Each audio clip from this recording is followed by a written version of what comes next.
Hi everyone, I am the Sarcastic Sloth, and welcome to my channel. So yesterday was a little bit of a weird one for me. So first off, I went onto Twitter in the morning just to have a little look and see if anything was happening, because it has been a pretty quiet week. And then I realised, no, actually pretty quiet. I think it can be a safe day for me to pop down Twitter, not go on YouTube. I'll just have a day of playing on the Xbox all day, because I haven't for a while. So I figured, might as well. Well, in that time, everything kicked off, didn't it, really? Two things happened. I logged onto Twitter and I logged onto YouTube last thing in the evening. I noticed that I've actually cleared 200 subscribers, which is just mind-bending, really. Yeah, it caught me by surprise, if I'm being honest. I'm pretty stoked with that. So I just want to say, sincerely, thank you very much to anyone who has subscribed. And I've seen the people who have been coming back and commenting on my videos and saying just really, really nice things, which, like I say, it's sort of blown me away, some of the nice things that people have said. So it's spurred me on. I obviously want to keep going with this and see how far I can take it. And then the other thing that happened was Jeffree Star broke the internet. I logged onto Twitter and, oh, what's happened here? He's actually done the response, the long fabled response that we were looking for. What a response it was. I was going to call it an apology. I don't think it's fair to do so. But what we'll do is we're going to go through that and we'll break it down. But yeah, before I do, like I say, just thank you very much. I didn't know if there was anything to, there's being 200 subscribers. I didn't know, maybe you guys wanted me to do maybe like a Q&A or something as like a celebration for the 200 subscribers being hit. And so what I thought I'll do is, if you put in the comments below if you want to leave your question, and I'll do like a short video. I imagine it's probably going to be like a 5-minute video or something of that nature. Just a Q&A. If there's anything you want to know, like you can ask me, obviously. I don't know how to go about this. I've obviously not done this before. So if you want to ask me in the comments below, or if you want to hit me up on Twitter, that's another way as well. I'll put my handle here. And yeah, thank you so much. It's wild, man. It is wild. It's cool. But anyway, we've got business to attend to here, yeah? So without further ado, let's crack on. So as per usual, everything I am going to be talking about are my own thoughts and opinions on the subject. So if you don't like that, then ta-ra! So one thing I noticed straight away was, as with any Jeffree Star apology, he always starts by saying it's a lot of self-reflection, and it's just every time there's a controversy, it's like he's taken a lot of time to self-reflect. If it weren't for the fact that he's said this so many times that it's actually lost value, I might have actually believed him this particular instance. It's a bit of a boy who cried wolf scenario, really. I'm saying that a lot with a lot of these YouTubers. I'm noticing a bit of a pattern here. It's just, he always takes time to self-reflect. He's got to think and focus on himself, which you'd think that, like, with all this self-reflection, he'd be the most zen, self-aware person going on YouTube. But no, it keeps happening. These things keep occurring, and here we are. He says that he meant every single word in the video last year after Armageddon 2, never doing this again. The funny thing to me was, weeks ago on Mom's Basement, he was so happy and free and willing to show all of sundry the fabled voice memo. He's saying that he's self-reflected, he says that he's changed, he says all of these things. However, he's so free and willing to just show this off. Does that really show someone who's changed? He said that he changed last time, and now he's changed this time in the space of 2 weeks. Are we supposed to believe that he's like some kind of meta Jeffree, and he's just above it all? They didn't ask to see the voice memo. That's the other thing that you got to realize. They did not ask to see it. He just offered it freely and willingly. So do I believe that he's changed in that particular aspect of things? No, I do not, like, at all. Show me change and I'll believe you've changed. Show me some kind of contrition and maybe I'll believe you. But until that day, sorry man, I do not believe you. And it's funny to me that he says everyone wants me to release the receipts and spill the tea and blah blah blah. But listen, this is learned behavior from you to them. This is what you've been doing the entire time. In fact, again, we'll refer to Mom's Basement. It wasn't that long ago that you were willing to do that. So I can't believe that you've just had some kind of like momentous change of heart, and that like now this is the real this is the real Jeffree. You thought that was before. Your fans and everyone else didn't just pull this out of thin air. This is what you've been doing, like literally years upon years, like nigh on a decade. Like, you're making out like they've just pulled this out of nowhere. Of course they pulled it out of somewhere. They pulled it out of you. Like, this is what you've been doing. This is learned behavior, as I stated. It really annoys me when YouTubers do this, where they have a pattern of behavior over the course of years, and then when they decide that they, I don't want to get blamed for X, Y, and Z, now that they've changed, and it's the audience that projects it onto them, and they're not that person anymore. And it's like, that might well be true in some instances. I don't think it's the case in this instance. I think Jenna Marbles would have been a good instance of that, where she did these things, and then she made a conscious effort to change her content. It's like the season of the apology at the moment on YouTube, isn't it? It's just like 2020 is the season of the apology right now, 100%. There's been many apologies, and I'd say that just 2 that I've seen I've actually believed, and then everything else has been very staged, very thought out. What I mean by thought out is it's like basically scripted. It's a scripted apology, and a scripted apology is not an apology from the heart. It's just something where you go, well, to cover my ass,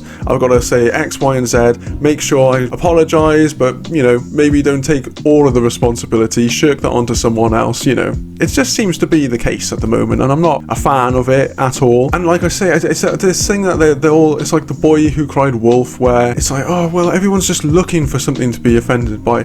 If you didn't have that there to begin with, then there would be no offense to be taken, would there? If we weren't dealing with people's lives and very serious allegations, then it would be hilarious. It would be a comedy. Do you know what I mean? That bit really annoyed me about him, where he's just making out like, oh, it's the audience that wants all of this, and it's the audience that's almost drummed all this up out of thin air. It's not the case, mate. It's come from you.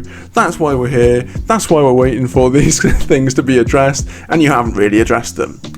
There we go. Absolute joke. But then he did also state that he's not going to be addressing all of the receipts and everything of that nature, but his lawyers will. There's a nice little veiled threat for you there. That's always nice, isn't it, to see in an apology. There we go. Nice bit of contrition. And then he also talks about how his impulse control has always been something that he's had to work on. And you're not wrong. You're not wrong there, Jeffree, man. If we're going back to MySpace days, bloody hell, man. There's just some stuff that was being said that's just... This is why it's hard for people to believe that you have changed in a lot of ways, because it's like there's a very distinct pattern of behavior, and it's just moved from one platform to a different platform, and now you've got this massive business, so you have to watch yourself a lot more. Does that mean that you've come to the realization that on your own that I have to do this for me? It's not really. I just think that you've got more to lose. Back then, when you're looking for attention and controversy, much in the same way as Shane Dawson, you're just looking to be noticed. So you say any wild thing that comes into your head, you do any wild content that you feel will get you noticed, and then once you've got that notice, oh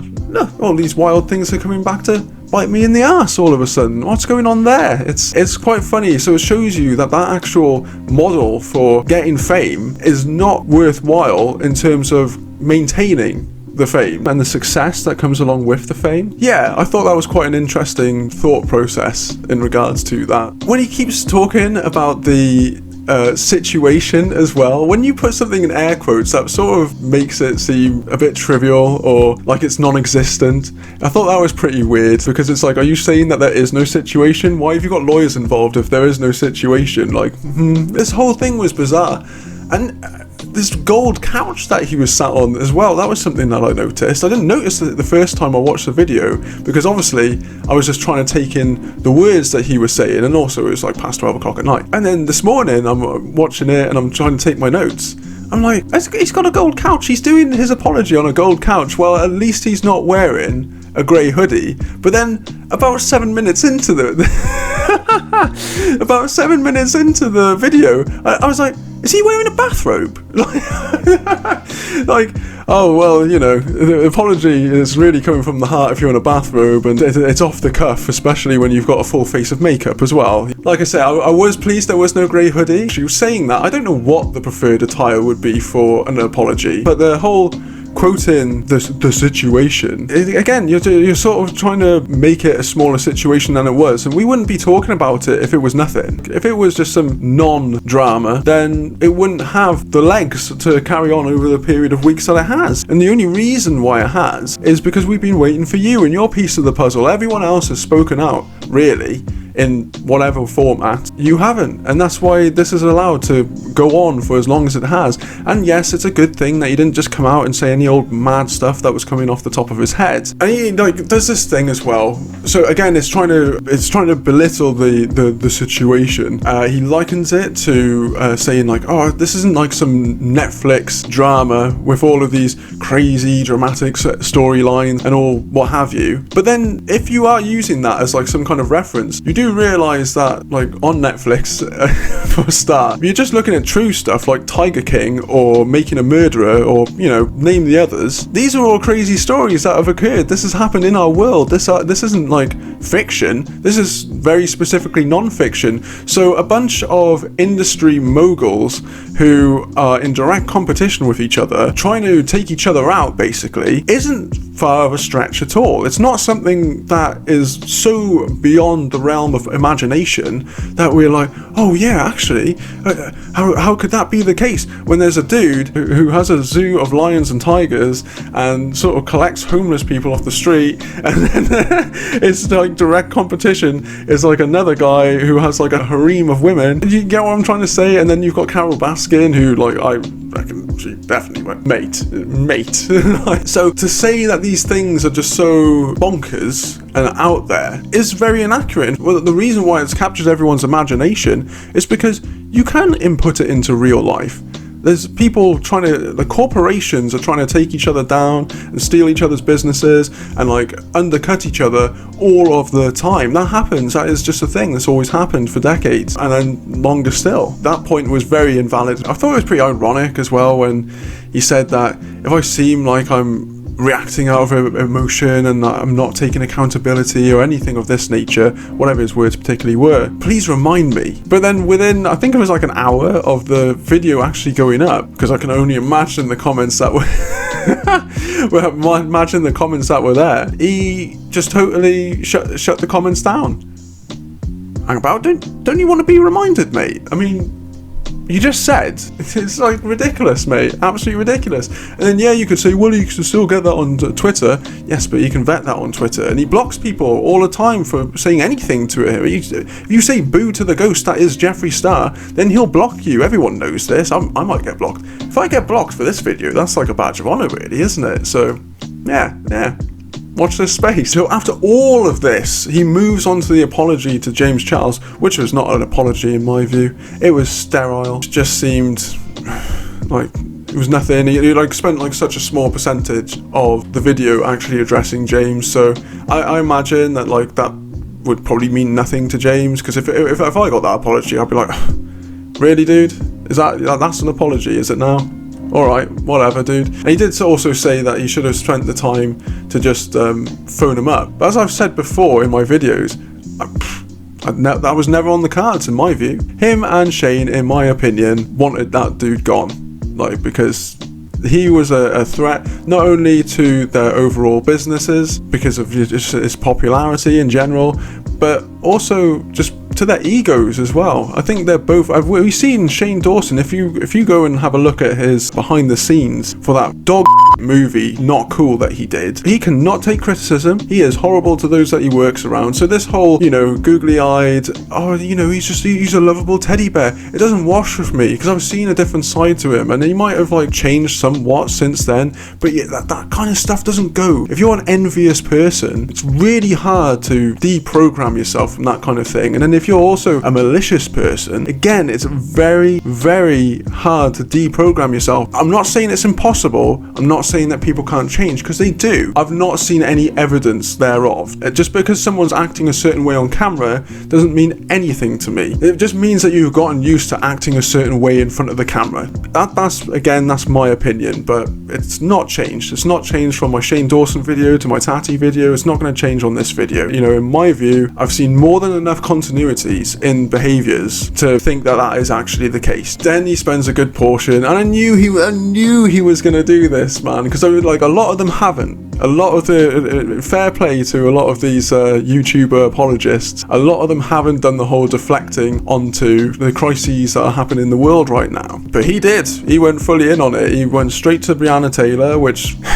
you got to think, right, he's a marketing genius, so he knows what he's doing. So he knows that if he's going to say specific names of victims, then he's going to elicit a strong response, and hopefully that would, you know, if someone's more inclined to believe him, then that will tug on their heartstrings even further, because it's like, oh, well, he's aware, he's addressed this, fantastic, he's raising awareness. Think of it what you will, I don't buy it. It's not something that I think is genuine at all. Everything about this apology